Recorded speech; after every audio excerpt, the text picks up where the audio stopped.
This is a dice tower that I made 7 or 8 years ago. It's a Pringles can glued to a piece of chipboard, a whole bunch of foam that I carved and hot glued on there, and then covered with tissue paper and glue. I put these on the back so it was more rocky, but honestly, those don't look like rocks. Hopefully, in editing, I can turn up the contrast and the brightness, and you can see that I put some stuff in there so the dice will rattle around a little bit instead of going straight down. A little demonstration here. It's a 4. You wouldn't know it by looking at me, but I am actually kind of a dex build, so I can roll dice on a table, and they don't go all... That's a nat 20, holy crap. I can roll dice and they don't go on the other side of the table or onto the floor. But the 5E group that I just joined, all those players, they're a different story. So this dice tower that I've used basically just to test if it works, I'm going to be donating that to them. So I don't want to give it to them as is. There's some stuff that can be improved upon, and I'm going to try to get that done in 2 days because it is Monday afternoon and our next session is Wednesday morning. One of the things, I could roll forever and it won't work, but in this part right here, there's a little bit of a divot. Every once in a while the dice will get over here and it'll be like sideways, and I don't want to do that. I want it to be a perfect roll every time, so I want to fill that. Also, I want to make it look less like a Pringles can and more like a mountain, so I'm going to use some thick foam and kind of build it up like this, get some triangularity or whatever around the back end specifically. Cut these knobbly bits off there and kind of have it more like that. And also doing that will provide sort of a backboard in these areas, so if they can't make it in here, they can just chuck it here and they'll, if they can aim it, I guess, whatever. I'm probably overthinking that part. But I'm going to do that, add some foam, and then mix up just a little bit of paper mache paste to go over everything, get rid of this, what I think is kind of bad texture now, and get more of a rocky texture. And I'm not sure, I might do something to the top to make it less Pringles can looking.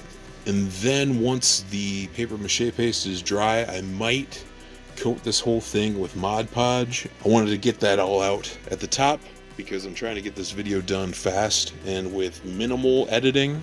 So let's do that. See, there. It kind of wobbles and it's not quite right. Anyways, alright, let's get to it.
Okay, so I might have went a little bit overboard on fixing.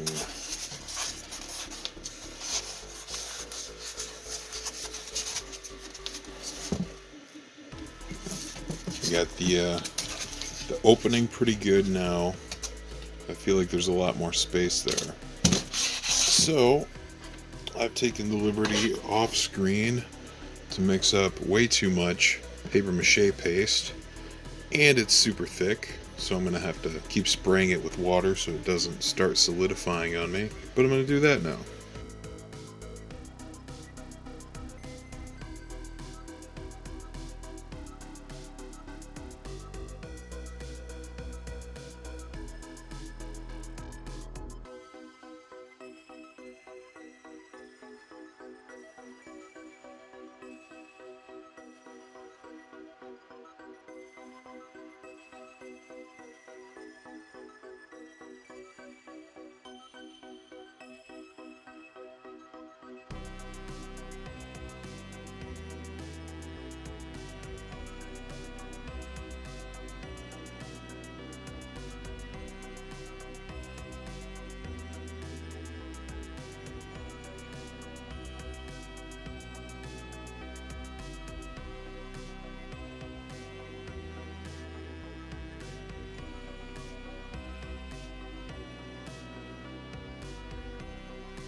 Okay, so it is Monday, the following Monday.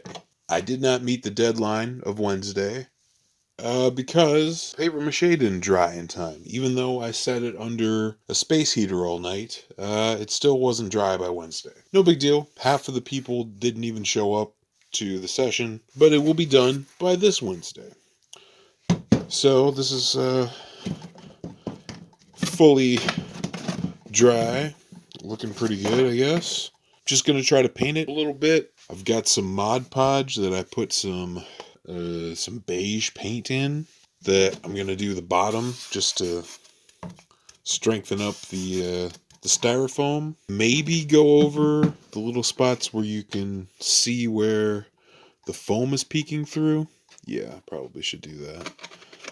And darken the eye sockets and the nose, inside the mouth, taper the place where the dice goes in. I've got some washes here. That's pretty old. That one's pretty bad too. Mess around with some washes. Got, gray, white, and black. A couple of beiges. I guess I use this for horns at some point. Yeah, I'm going to play around with some paint and some washes. Try not to, go overboard with the painting, because it looks kind of good now. But, yeah, so we'll do that.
Okay, I am going to let this dry because I've properly made a mess and don't even really like it.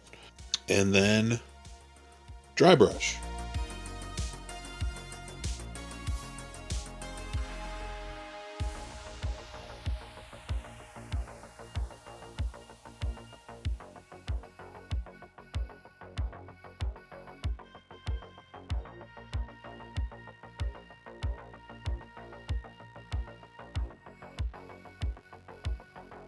I was able to get it done in time for the next session, and now it just lives where we hold our sessions. And I think it was kind of a hit. I mean, they used it quite a bit. So was this like an upgrade or just a bunch of work for no reason? Let me know. And try pressing a couple of the buttons below this video just to see what they do. And I'll be talking to you guys very soon. Thanks for watching.